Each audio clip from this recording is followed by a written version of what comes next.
he told me she didn't mind, that I was making a big deal out of nothing. I was overreacting, trying to distract, being a prude. She wasn't that type of girl. The one that made her put her foot down. It made everything so much more difficult than it had to be. Because she didn't mind. Truth was, she never seemed to mind. At least when he thought it was okay. That's what he insisted. He could read her mind, apparently. And he knew that she didn't mind. So when I said, I don't think she'd want those videos shown, when they were clearly meant for you, he responded that she didn't mind, so why should I? Now, maybe their business was not mine to mind. Consent was hers. It was never mine. So, as long as they had discussed it, fine. But it seems like, throughout history, there's been scores of women who never truly, honestly, safely speak their mind. Paris in the 1880s, right smack in the middle of the Belle Epoque. Van Gogh struggling in his room to make it. Debussy studying all he can. Toulouse-Lautrec is obviously compensating for something. And the Eiffel Tower is on its way up. Say, te, boo. One night, nobody knows exactly when, which you would think somebody would keep track of these things. The police pull a teenage girl out of the river Seine, dead. Nobody knows who she is or what happened, but officials agree that she must have jumped in to end it, because there's no sign of struggle or harm. Shame, the mortician says. She had such a pretty face. One wonders why a girl like that would ever want to end it. Everybody thinks of her. But then, after a few days, she drops out of everyone's mind. Except the mortician. He can't get enough of that young, beautiful face. He can't get it out of his mind. His mind. So he makes a death mask of that face. Don't worry, this isn't the weird bit. They made death masks all the time back then of men, important men. Beethoven, Pascal, Tesla, Bonaparte. Look at Death Mask on Wikipedia. She is the only woman mentioned. Nice. L'Inconnue de la Seine. That's what he called her. The mortician says, her beauty is breathtaking. It had to be preserved. Sa vue est fait exprès. And so he sold it. The mask, I mean.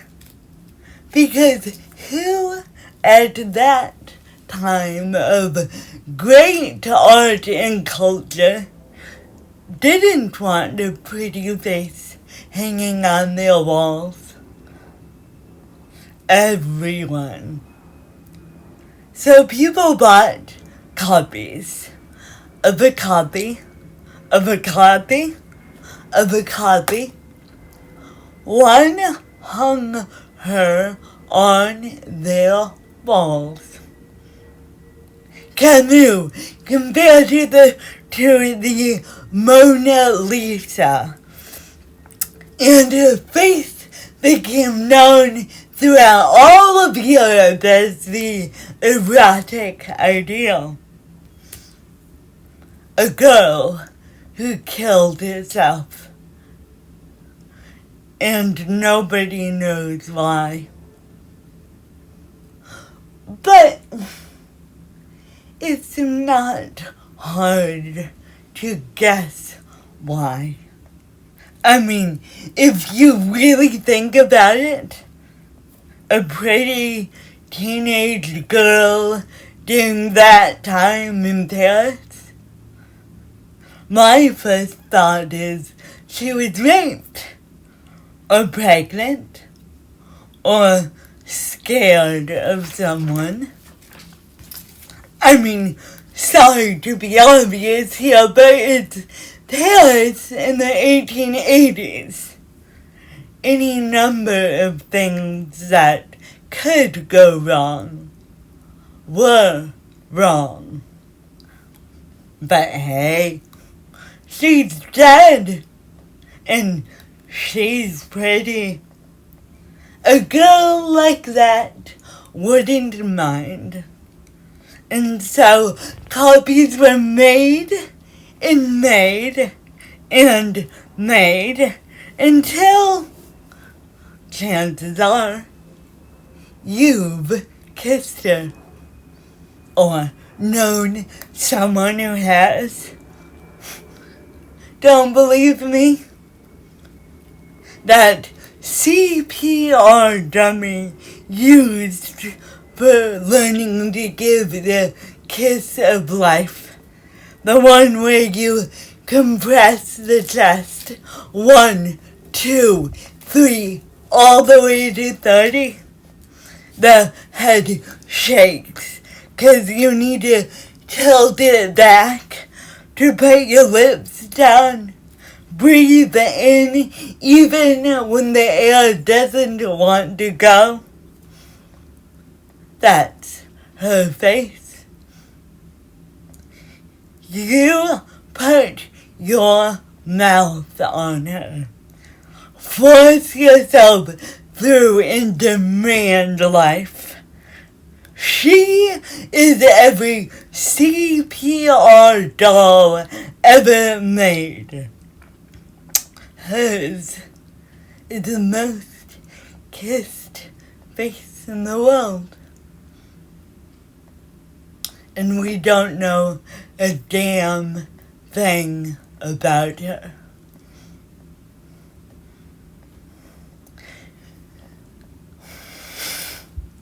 You know, my friend made a boomerang of that video, edited it to the precise moment he wanted.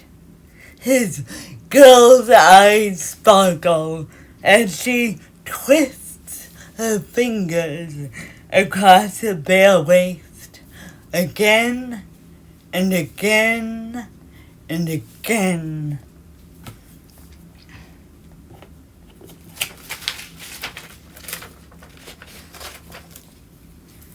he pressed send to a WhatsApp group with the caption, "Aren't I a lucky guy?"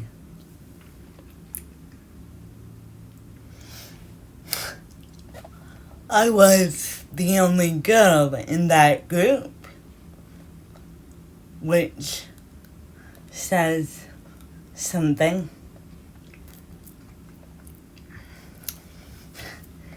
Henrietta Lacks. Name ring a bell? Born in 1920, raised in the same log cabin where her white great-grandfather kept his slaves. Black women like her, even though they were from his gene pool. If they were black, they were slaves.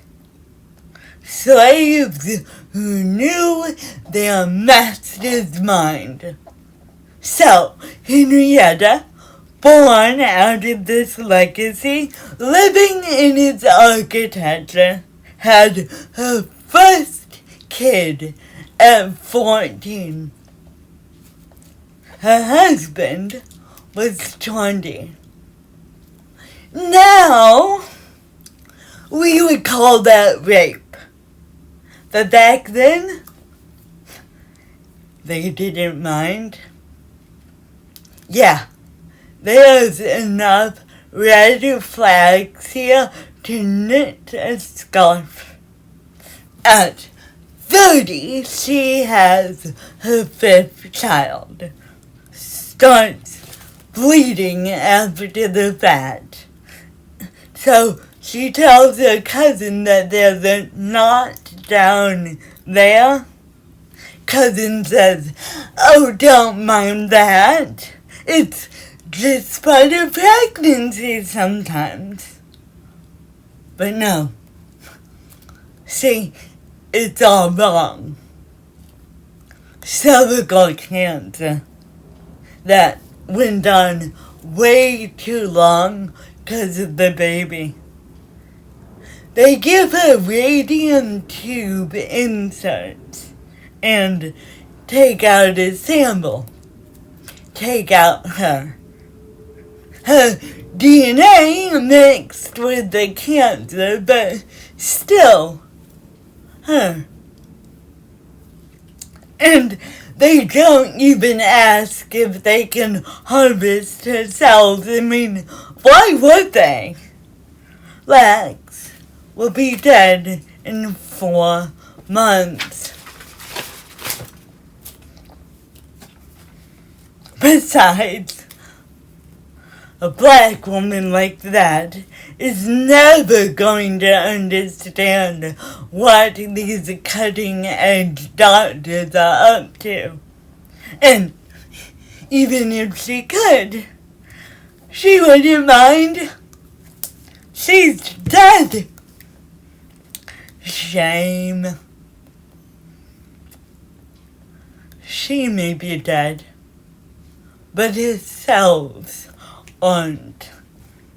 In some petri dish in the back room of Johns Hopkins, his cells copy and copy and copy, and it's the first time in a lab that cells keep living away from the human that made them. Lax's spirit is hitting Command C ad infinitum. The men in the lab coats, they've been looking for this.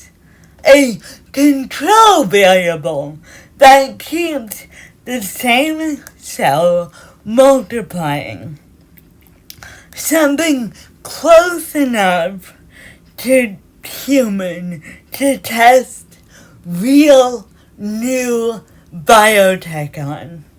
polio vaccine, AIDS and cancer treatments, gene mapping, cosmetic testing. 50 million metric tons of Henrietta cells have been grown in labs since she died 69 years ago. 50 million metric tons of her. Enough to embrace the entire world 3 times over. But Mother wouldn't want that, right?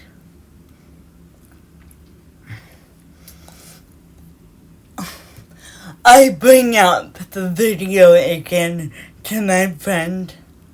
I can't let it go. Maybe I am a prude. But I also know how often women say, I don't mind, when we actually do. I admit, part of that is on us.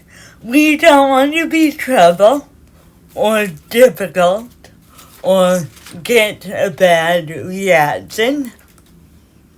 Again, we are told we shouldn't mind, so we do our best not to, even though deep down, we more than mind.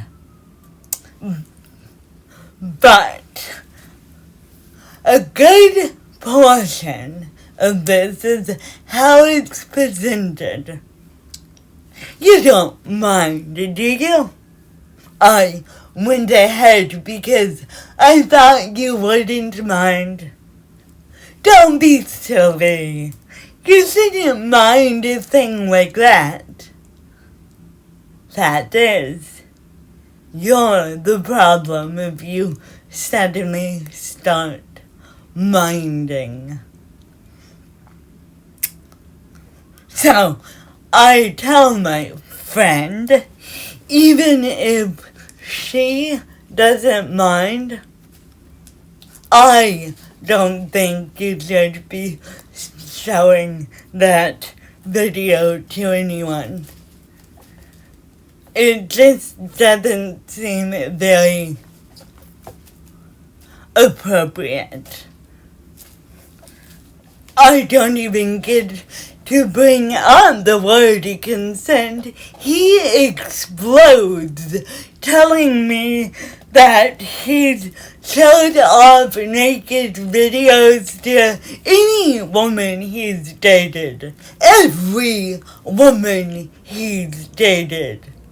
Because that's what you do when you're so in love. And that is something I do mind. I'm suddenly scared of him. November 1972. Lena Sachsenberg does a photo shoot for Playboy. Signs the contract, gets paid. No question of consent here. At 21 and wanting to settle down, she's thrilled with the cash. Ends up using it to rent a place with her boyfriend. Hey, now, if a grown woman wants to pose for Playboy, this girl from Las Vegas isn't going to stop her. But that's not where the story ends. Although it is where Lena's consent dies. Over at the University of Southern California, in the Department of Digital Image Processing, they are looking for an algorithm to help compress images. They don't get out much. And they're bored with the stock photos they've scanned over and over and over. They need an image with more detail. Something with color. Lots of color. One of the men pulls out a Playboy from his desk. And, well, Lena's perfect. The men tear out the top fold of the centerfold, cutting Lena off at the shoulders. This wasn't some great act of modesty on their part. The scanner was small, 512 by 512 pixels. Shame. Guess size does matter. And with a feather boa around her neck, eyes peeping out from a floppy straw hat. That's all that fit. Lena's smile was one of the first images uploaded to the internet. Not a bad claim to fame. The face that launched 1,000 image compression files. Even now, young Lena is embedded in the algorithm of every JPEG you see. Every image you download and upload and don't load. If my friend wants to pass around a sexy snapshot of his girlfriend, Lena's in the back end of that too. Not that anyone told her. Or Playboy. And when Playboy found out, they decided ultimately to let it go. Some things just aren't worth minding. Lena said that she doesn't mind much. But you know who did mind? The women who worked in that lab. Yeah, your mental image of the situation didn't include skirts and perms now, did it?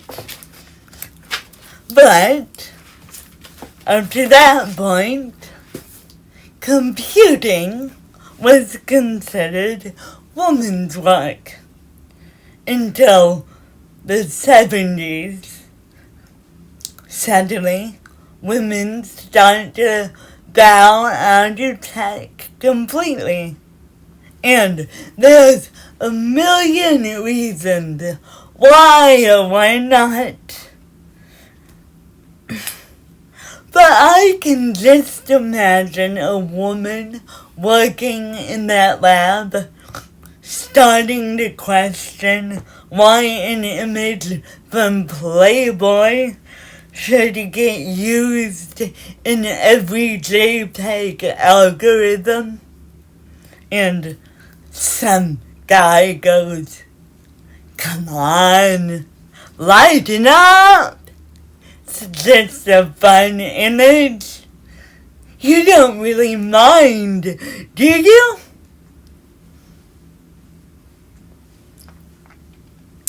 Lena never got paid for how she was used. The Lax family never got paid. The girl with the most kissed face in the world, they don't mind. Would you? I've not spoken to my friend directly since his explosion, but his assertions that she didn't mind kept cycling through my head on the nights I couldn't sleep. Maybe I did get it wrong. Made a big deal out of nothing. Who was I to mind? After all, it wasn't my photo. So I invited her for coffee one day. I figured he wouldn't mind. Well, she is now his ex. I mean, not that I'm surprised, are you? I asked her about the video. He said you didn't mind. She looks at me and replies, "What the hell is wrong with him?"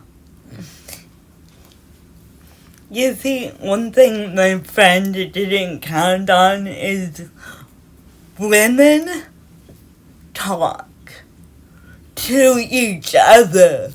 We have to.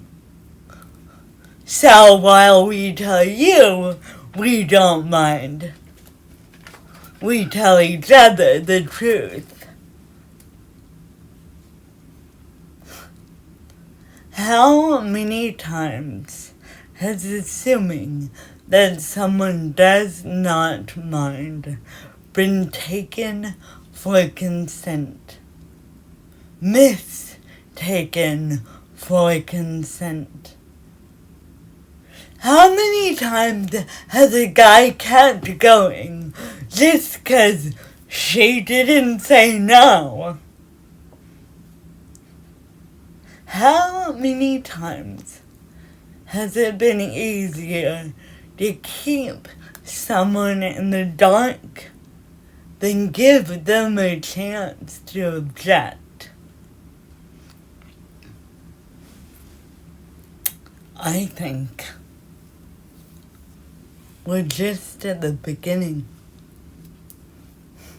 I think the pillars of the patriarchy are about to fall, and not necessarily through brute force, but because they were built on unstable ground to begin with.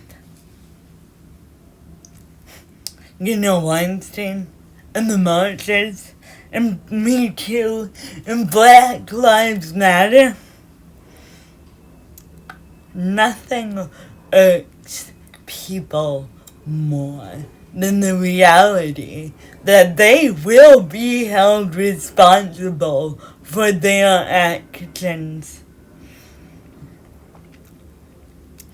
And when we are challenged, did you actually ask if she minded?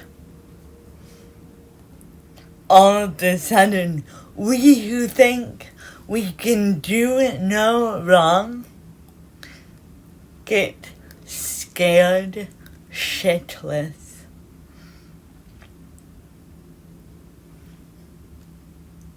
because the deeper you bury denial, the stronger it will grow. But truth always comes marching back with the force of an army. And I believe it is a revelation to be a woman that says exactly what she thinks and feels despite all efforts to control us. And when we become her, they will see the absolute, ground-shaking, earth-shattering power of a woman who knows precisely her mind.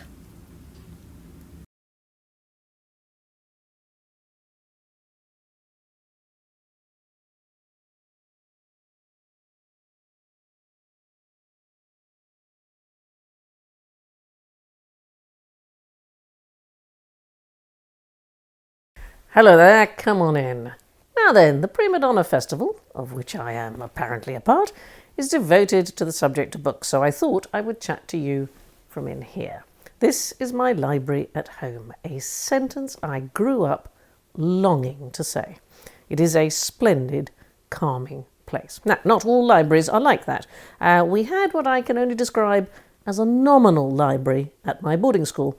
It consisted mainly of empty shelves with hopeful labels saying things like geography or history below vast open spaces. There was a complete set of the Encyclopaedia Britannica, so this was in 1974. The set was from 1903 and had the automobile still listed as experimental. To make up for this lack of reading matter, I now own thousands of books. When I graduated from university, I received a small cash prize for, honestly I can't remember, proper spelling or something, and I used it to buy my own set of Encyclopaedia Britannica, which I still dive into on occasion, although traditionally it's not a good place to find many women. The first edition of this venerable publication was produced in 1768, and was regarded as shocking, because amongst the copperplate illustrations were 3 pages in the midwifery article depicting female pelvises and fetuses. King George III commanded that these pages be ripped from every copy, because heaven knows midwives didn't need to know where anything was. This was clearly madness, although back then the very fact that I can tell you all this would have been seen as a clear indication of the ravings of a madwoman. I would have been analysed as going bonkers. Actually, my wife, who's a therapist, says I mustn't use the expression going bonkers anymore. It is politically incorrect. So let me start again. I'd be seen as troubled because I read so much. There is a marvellous book called Women Who Read Are Dangerous, and it quotes many an expert from the past who actually thought this. In 1791, the German theologian Karl Gottfried Bauer wrote, "The lack of all physical movement while reading, combined with the forcible alternation of imagination and emotion, would lead to slackness, mucous congestion, flatulence, and constipation of the inner organs, which, as is well known, particularly in the female sex, actually affects the sexual parts." Honestly, I could hardly sit still after I read that. My sexual parts were so astir. Bauer himself had several children, including 2 simply listed as unmarried daughters, as if no greater disappointment could be imagined. Thank goodness those 2 hadn't been allowed to read. Why, they might not only have been spinsters, but wanting to vote as well. Hard to believe, but it was an actual argument against women's suffrage that the female of the species simply wasn't built for it. If we exerted our tiny little minds too much, reading or taking part in civic society, then we were risking the very thing we'd been brought into the world for, our reproductive health. So, if you're attending this virtual festival because you like to read, hang on to your womb, it's going to be a bumpy ride. In the 19th and early 20th centuries, the general consensus was that the human body contained a finite amount of energy. If women used too much brain power, then their ovaries would atrophy, and no one wanted that. Reading could make women infertile, and worse than that, ruin men's lives. British women did not get the same voting rights as men until 1928. I have an original anti-suffrage postcard sent 5 years before in 1923, which shows a man overwhelmed with cooking, cleaning and childcare, while in the back room a disgraceful woman is reading. Whoever the sender is, their only greeting is the words, "A last warning," in large letters on the back. According to William Sedgwick, one of the founders of the MIT Harvard School of Public Health, thinking of any kind was especially dangerous for pregnant women. He declared, "We must not forget pregnancy and lactation, both of which are a great strain on a mother's vitality. Any further strain, like the responsibilities of the suffrage, is bound to be harmful to both mother and child." What about the postmenopausal woman like myself? Surely reading might calm my already addled brain. But not so. In 1913, Sir Almroth Wright, a British immunologist, who we could have done with in times of pandemic, had he not died back in 1947, used his, no doubt, excellent brain to write that vital contribution to British society, a strong letter to the Times newspaper. In this letter he declared that the menopause gave rise to serious and long-continued mental disorders developing in connection with the approaching extinction of a woman's reproductive faculty. He went on to write a whole book entitled The Unexpurgated Case Against Women's Suffrage, in which he blathered on a bit more. It seems he was terribly clever about the human body and antibiotics, but never really understood the uterus. Fundamentally, the view was that no man should allow a woman in his life to go to the office, the ballot box, or that terrible well of reading, a university. Women's heads were imagined to be filled with little more than puppies, hats and chocolates, and that was how it ought to be. The trouble with this image is that it overlooks a few critical points on the subject of women and writing. The first writer in the world of any kind that we know about was a woman. The earliest known poet, whose name was recorded as Enheduanna, who lived in the Sumerian city-state of Ur in the 23rd century BC. She was a high priestess, and her collection of work, known as the Sumerian Temple Hymns, makes her the first named author of any kind in human civilization, boy or girl.